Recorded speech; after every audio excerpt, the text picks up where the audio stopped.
Bom dia, meus amores. E aí, como é que vocês estão?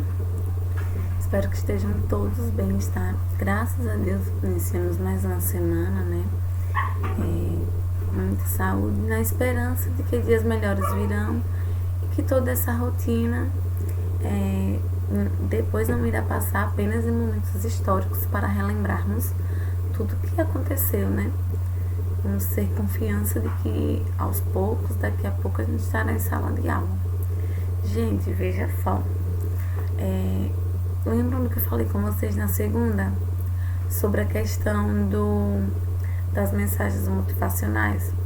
Hoje não será diferente, tá, meus amores? Eu trouxe a mensagem aqui pra vocês. E hoje a mensagem que eu trouxe é de minha própria autoria. Onde eu criei essa mensagem para poder passar como forma de apoio no dia que foi destinado à educação, tá bom? Então a minha mensagem é: a educação é o ato mais nobre na formação de uma sociedade. Então, pense no ato mais nobre, no ato mais digno, na coisa mais rica que a sociedade pode carregar, na riqueza de valores, de conhecimentos, de uma importância mesmo assim em arrecadar valores e conhecimentos e transformar. A educação transforma vidas, meus amores. Então hoje, nessa segunda-feira, de manhã nublada, agora nesse horário aqui na madrugadazinha, tá nublado. Então de uma manhã nublada, de um tempinho fresco, vamos parar para analisar que a educação é o ato mais nobre na formação de uma sociedade, tá, meus amores?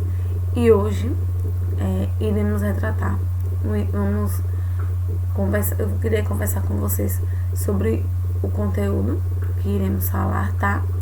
Mas eu explicar quais são as atividades, quais atividades iremos concluir em relação hoje eu vou retratar para vocês o conteúdo, tá? Vou falar com vocês sobre o conteúdo dessa semana, mas vocês irão fazer atividade de casa da página 44. Deixa eu ver se é 44. Não. 43 e 44, tá? Ainda sobre os adjetivos, mas hoje iremos conversar, iremos nos aprofundar. Subiu, isso foi demais.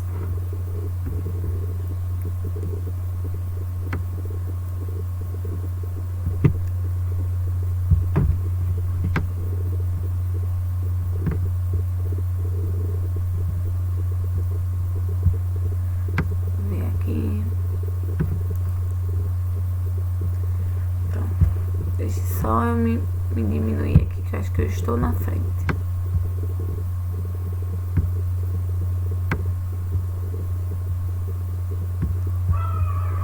Então, pessoal, 43 e 44 para a sala, tá? Para concluir a atividade do conteúdo sobre adjetivos, tá bom? Aí hoje eu vou explicar o conteúdo. E neste próximo capítulo nós vamos falar sobre o gênero textual, que é o poema. Iremos retratar muitos poemas, no qual amo retratar para vocês, tá bom?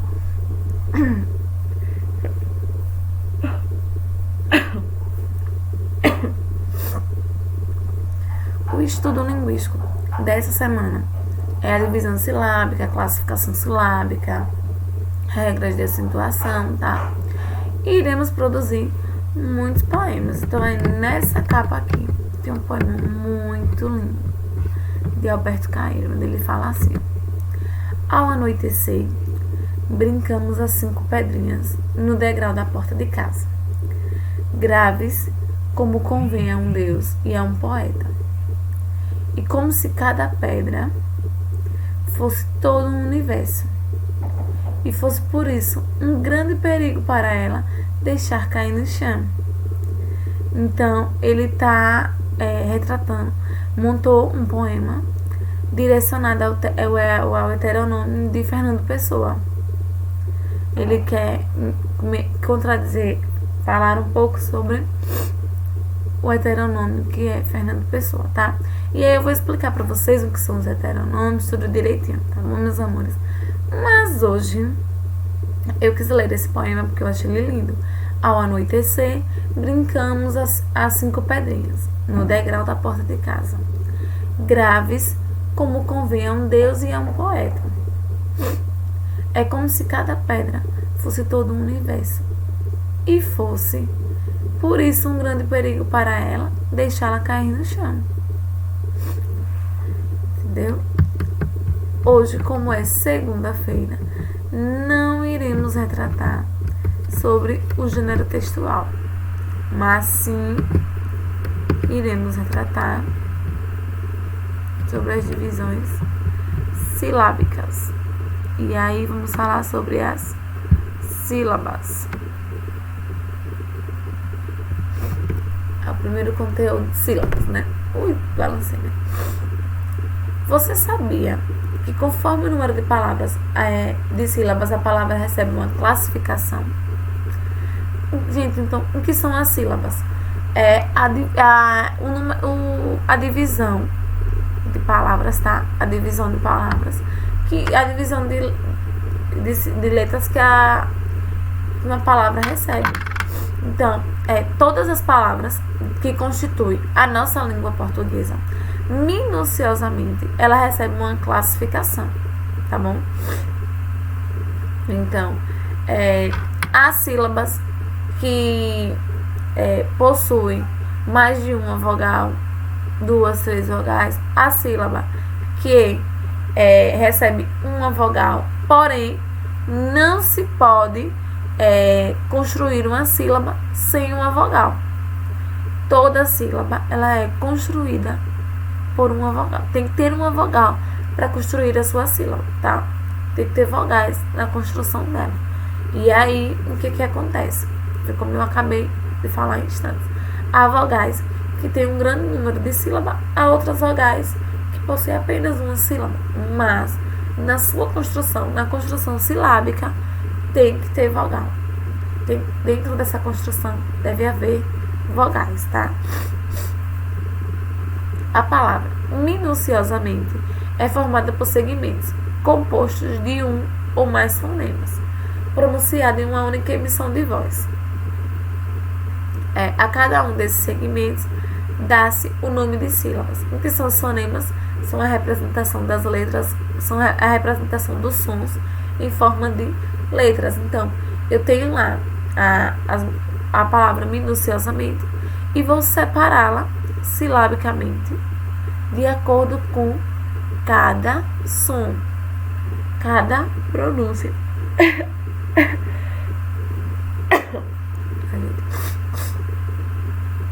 Hoje, desculpa porque a tia tá assim, porque a rinite ataca nesse tempo nublado. Tá? Então vejam só. A palavra é separada por sílaba, ou seja, por cada pronúncia, a cada som se refere. E aí vamos saber a quantidade de sílabas e como ela é classificada.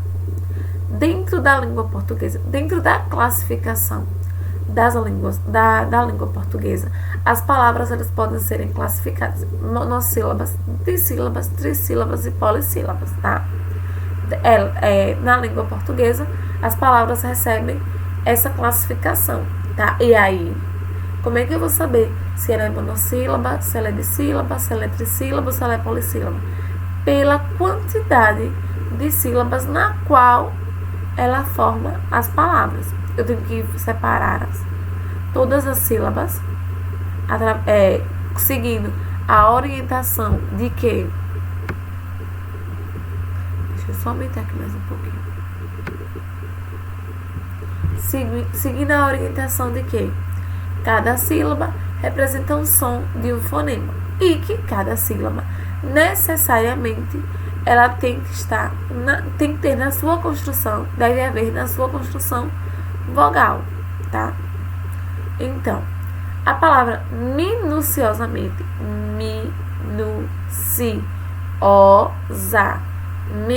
tem 7 sílabas, tá? Então ela tem 7 sílabas. Vamos ver como ela é classificada. As monossílabas quer dizer quando só tem uma sílaba. É quando tem uma palavra que ela possui apenas uma sílaba. Quando ela é mono, ela só tem uma sílaba. Então, fé, uma sílaba, ela não se separa. Fé. Então, quando eu tenho só uma sílaba, ela é monossílaba. Dissílaba, como a própria palavra já diz, como a própria classificação diz, dissílaba, 2 sílabas. Trissílabas, 3 sílabas. E polissílabas, de 4 ou mais sílabas, tá? Então, vejam só. Minuciosamente, tem 7 sílabas. E aí, pessoal, ela será monossílaba com uma sílaba, com a classificação de só ter uma sílaba. Dissílabas, porque tem 2 sílabas. Trissílabas, porque tem 3 sílabas. Ou polissílabas, 4 ou mais sílabas. Polissílabas, porque minuciosamente tem 7 sílabas, tá? Então tem de 4 a mais sílabas. Um exemplo de trissílaba: viagem, viagem, tá? Dissílaba: amor, amor. Então, temos que, primeiro a gente tem que fazer a separação silábica, tá? Lembrando de colocar quem for vogal junto de vogal, dependendo da representação do seu som. Vamos dividir as sílabas de acordo com a representação do som, dos seus fonemas. Tá bom? Então, de acordo com a representação do som e dos seus fonemas, é que vamos dividi-los, tá? E aí, depois de fazermos a divisão das sílabas, aí nós podemos classificá-los em monossílaba, dissílaba, trissílaba ou polissílaba, tá? Então, portanto, a palavra minuciosamente, ela nada mais é do que uma palavra polissílaba, tá? Porque tem mais de 4 sílabas. Então, aí foi o conceito do que vem a ser sílaba. As sílabas formam os vocábulos. Cada sílaba, ela forma um vocábulo. Ou seja, a junção de todas as sílabas vai formar as palavras, tá bom? Vamos aí para a divisão silábica. E aí, as regras mais importantes na construção da divisão silábica. Porque eu já sei agora o que são as sílabas. Eu já sei que ela representa os vocábulos e formam palavras. Mas agora eu quero saber como é que eu vou fazer a minha divisão silábica. Como é que eu vou dividir a minha palavra em sílabas, tá? Então, há algumas regras a serem seguidas, tá bom? E aí eu vou por partes, falando cada uma explicadamente para vocês poderem entender literalmente do que a gente quer retratar, do que a gente quer falar, tá? Primeiro, não se separam as vogais de ditongos e tritongos. Gente, lembra lá da nossa aula onde eu contei a historinha sobre a festa no castelo, onde eles levaram o rei ditongo, tritongo e hiato, que aí o rei ditongo, ele levou mais 2 palavrinhas, tá? E o rei tritongo levou 3 palavrinhas, 3 vogais que não se separavam, tá? 3 palavras que tinham 3 vogais que não se separavam. E aí, o rei hiato, ele foi sozinho. Por quê? Porque ele não tinha, na sua divisão silábica, palavras que colocassem juntos e fossem classificados como hiato. Porque hiato é a união de 2 vogais, porém em sílabas separadas. E aí eu dei exemplo da palavra moeda. Quando a gente vai fazer a separação, moeda fica separada. E aí eu cantei uma musiquinha para vocês, onde diz assim: ado a ado, ditongo e tritongo é junto, e hiato é separado. E aí agora, vem, na divisão silábica a gente vai também ter que lembrar um pouco dessa música, tá? Então, primeiro que as vogais de ditongos e tritongos, elas não se separam. Então, as vogais de ditongos e tritongos, elas não se separam. Ele deu exemplo de paixão,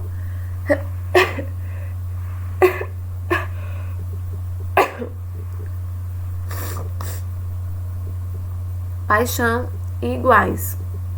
Então, eles não se separam.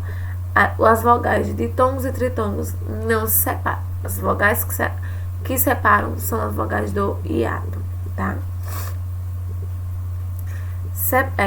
Separam-se o ditongo do hiato quando aparecem juntos. Então, quando o ditongo, como moeda, moeda, o O e o E aparecem juntos. Então, quando o ditongo é hiato, aí é que se separam. Porque quando eu tenho o encontro de duas vogais no hiato, lembram que é o encontro de duas vogais, mas em sílabas separadas. Elas só se encontram na junção das palavras. Na separação silábica, os hiatos o hiato se separa. Ou seja, quando eu tenho o encontro de duas vogaizinhas na mesma palavra, como moeda ou meia, iremos fazer a separação da vogal, tá? Então, meia, tem o encontro das duas vogais, tá? O encontro do ditongo, mas ele se separa, tá bom? Olha, separam-se as vogais do hiato, moído, baú. Então, as vogais dos hiatos se separam, tá? Separam-se consoantes dos dígrafos, RR, SS, SC, SC cedilha e XC. Então, as consoantes dos dígrafos, que são os dígrafos, pessoal, vamos lá relembrar. Os dígrafos é quando eu tenho a junção de duas consoantes para representar um único som, tá? Então, barro, o RR se separa. Passo, o SS se separa. E acender, o SC se separa.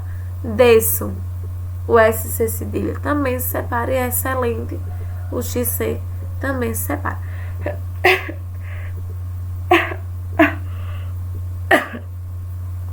Tá? Não se separam. Vejam agora. Eu falei quatro regrinhas onde separam. As vogais dos ditongos não se separam. As vogais dos ditrongos e tritongos separam-se. Os ditongos do hiato separam-se as consoantes dos dígrafos, tá? E separam-se as vogais dos hiatos. Ai, balancei a mesa, não foi, gente? Então, agora, não se separam as consoantes dos dígrafos. Olha, as consoantes dos dígrafos RR, SS, SC, SC cedilha e XC, elas se separam, tá? Então, quando eu digo barro, separa. Nesse caso agora, da quinta regrinha da divisão silábica, aí do livrinho de vocês, não se separam as consoantes dos dígrafos. LH, NH, CH, GU e QU. Então, galho, o LH junto com o LH não se separa, tá? Então, as consoantes dos dígrafos LH, NH, CH, GU e QU não se separam. Galho, vinho, chama, guerra, bosque são exemplos de dígrafos, de consoantes dos dígrafos que não se separam, tá? Aí agora, sexta regrinha. Não se separam da sílaba anterior as consoantes que não forem seguidas de vogal. Então, não se separam da sílaba anterior as consoantes que não forem seguidas de vogal. apto, fleugma, admissão, elas não são seguidas de vogal. Então, as consoantes que não forem seguidas de vogal não se separam, tá? Sétima regrinha, não se separam os encontros consonantais que iniciam as palavras. Então, quando eu tenho um encontro de duas consoantes que iniciam palavras, essas duas consoantes, elas não se separam, tá? Gnomo, pneumático, são exemplos de palavras que não se separam. Então, na divisão silábica, meu povo, são 7 regrinhas. Primeiro que ditongo e tritongos não se separam as vogais dos ditongos e tritongos. Segundo, o ditongo do hiato, ou seja, o encontro das duas vogais ditongo mais o hiato se separam, tá? Então, meia é um exemplo disso. Separam-se as vogais do hiato se separam, a união das duas vogais se separam. Quarta regrinha, separam-se as consoantes dos dígrafos RR, SS, SC, SC cedilha e XC, tá? Aí, não se separam as consoantes dos dígrafos LH, NH, CH, GU e QU. Esses não se separam. E também não se separam se na sílaba anterior, se na sílaba seguinte, a consoante não for seguida de vogal. Então, eu tenho a palavra apto. Como a consoante P não vem precedida depois de uma vogal, ela não se separa. E também não se separam os encontros consonantais que iniciam palavras. Então, o encontro consonantal, o encontro de consoantes para iniciar uma palavra, como no exemplo pneumático. Essas são as 7 regrinhas para a divisão silábica, tá? Não esqueçam. Quando esquecer da divisão silábica, lembra da música da tia, tá bom? Então, vamos lá para sílaba átona e sílaba tônica. O que são as sílabas átona e sílaba tônica? A sílaba mais forte de uma palavra, a sílaba mais forte da palavra, ela se chama de sílaba tônica. E sílabas átonas são as sílabas mais fracas. Então, na pronúncia, a sílaba que tiver com maior intensidade são as sílabas tônicas. As sílabas que tiverem menor intensidade, que forem mais fraquinhas, são as átonas, tá? E aí agora, um exercício de casa do conteúdo é que eu quero que vocês leiam em voz alta as palavras a seguir. Identifique a sílaba pronunciada com maior intensidade. Se depois na aula online, vocês irão me dizer quais as sílabas pronunciadas têm maior intensidade. Café, pedras, lâmpadas, 4 e cálculo, tá bom? Então, esse é o nosso conteúdozinho da semana, tá, meus amores? Divisões silábicas, sílabas. Lembrando que a atividade de casa, página 43 e 44, tá, meus amores? Beijo grande, a tia está morrendo de saudade de vocês. E lembrem da nossa frase motivacional da semana, tá? Façam um exercício e já sabem que manda lá no direct, tá bom, meus amores? Beijo, beijo. Tchau.